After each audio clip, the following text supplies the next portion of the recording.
کہتے ہیں جی کہ حبیب الرحمان کے کاروبار کے پتہ نہیں کیا دعا کرتے ہیں بے روزگار. بھئی بے روزگار ہو تو اللہ نے وعدہ کیا ہوا ہے کہ اللہ کا وعدہ ہے کہ ما من دابۃ فی الارض الا علی اللہ رزقها. زمین پہ کوئی بھی چلنے والی جاندار چیز کے رزق کا ذمہ دار اللہ ہے. آپ اتنا مہربانی کریں کہ من یتق اللہ یجعل لہ مخرجا. جو اللہ سے ڈر کے گناہ چھوڑ دے اللہ راستے بناتے ہیں. وَيَرْزُقْهُ مِنْ حَيْثُ لَا يَحْتَسِبُ. اس کو رزق وہاں سے دیتی ہے جہاں سے اس کا گمان ہی نہیں ہوتا. اس کی چھوٹی سی میں مثال دوں. یہ میں کو اپنی پیری بزرگی نہیں دکھا رہا کہیں ایسا نہ سمجھنا مجھے پیر شیر بنا دو.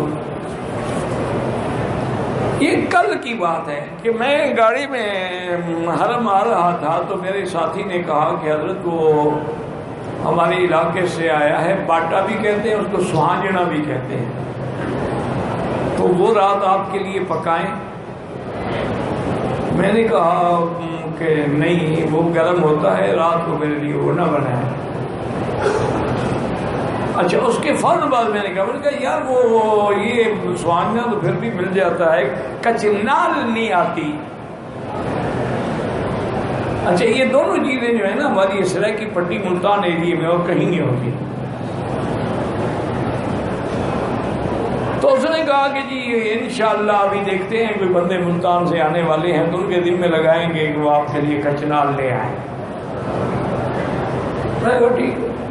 آج عصر کی نماز پڑھ کے میں بیٹھا تو میرے پرانا دوست ہے کہ ساتھ وہ آیا اور شاطر پکڑ گیا. یہ کیا کہتے جی کچنال لایا ہوں آپ کے لیے.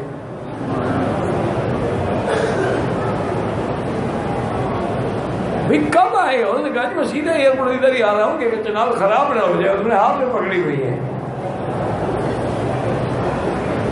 تو اللہ اس طرح دیتے ہیں.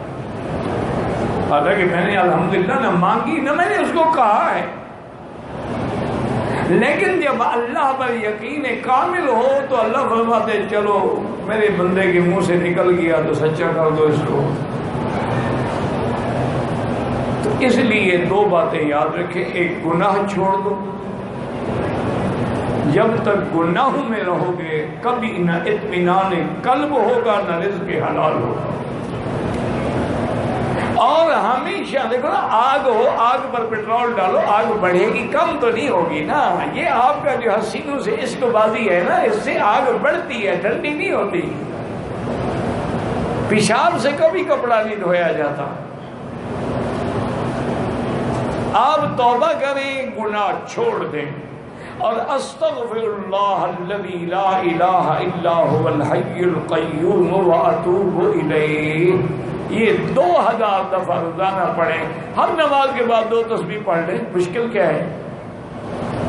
انشاءاللہ آپ دیکھیں کہ آپ حیران ہو جائیں گے کہ رزق کہاں سے آیا. اسی طرح ایک صحابی فرماتے ہیں کہ میں بڑا ہی اداس تھا, غمگین تھا, پریشان بیٹھا تھا کہ حضور پاک تشریف لائے. فرمایا کیا بات ہے, کیوں غمگین؟ انہوں نے کہا حضور ایک تو قرضہ بہت ہو گیا ہے اور وسائل رزق بھی نہیں رہے ہیں کہ میں کب آ کے قرض ادا کروں. آپ نے فرمایا اللہ کے بندے یہ کیا مشکل ہے, میں تمہیں ایک دعا بتلاتا ہوں پر اس کو یاد کر لو.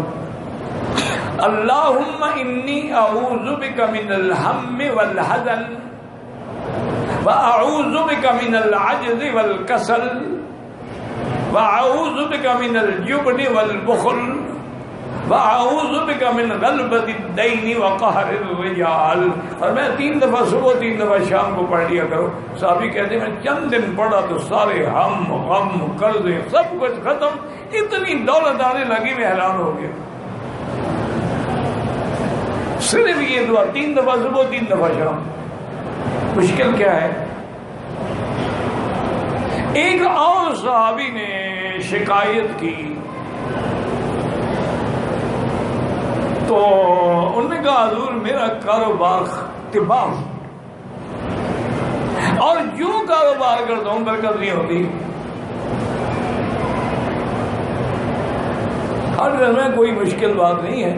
جب بھی تم دکان کھولو، دکان میں جاؤ یا گھر میں جاؤ یا کمرہ، گھر کے کمرے کو کھولو تو بسم اللہ والصلاۃ والسلام علی رسول اللہ صلی اللہ علیہ وسلم اور قل هو اللہ احد یہ سورت ایک دفعہ پڑھ لیا کرو. اب کیا مشکل ہے جی؟ آپ نے دکان تو کھولنا ہے نا. گھر جاؤ گے، کمرہ بھی تو آخر کھولو گے، بیڈ روم کھولو گے، ڈرائنگ روم کھولو گے، کہیں بیٹھو گے، ایک دفعہ سورت اخلاص پڑھنے کی کیا مشکل ہے؟ اور صلاۃ والسلام تو حضور پہ ہر مسلمان کلمہ درویشی پڑھتا ہے. اس نے کہا جی اللہ نے میرے رزق میں ایسے برکتیں ڈالی کہ میں مٹی کو ہاتھ لگاتا تھا اور سونا بن جاتا. بھائی رزق تو مل سکتا ہے لیکن تم نہ لینا چاہو تو تمہاری مرضی. تم کہتے ہو کہ میں عقل سے کماؤں، انما اوتیتہ علی علم عندی. تو قارون نے کہا تھا، نتیجہ کیا نکلا؟ فخسفنا بہ وبدارہ الارض. اللہ نے فرمایا اس کو بھی، اس کی جائیداد کو بھی زمین میں دھنسا دو. حضور نے فرمایا یتجلجل بہا الی یوم القیامہ، ایسے دھنسا جائے گا قیامت تک زمین.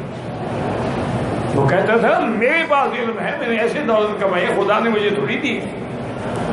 جیسے آج کل لوگ کہتے ہیں یار تم غریب ہو، تم جانتے کیوں نہیں، ان پہ ٹرک ہی نہیں آتے کمانے کے. باقی تمہاری مرضی ہے جناب.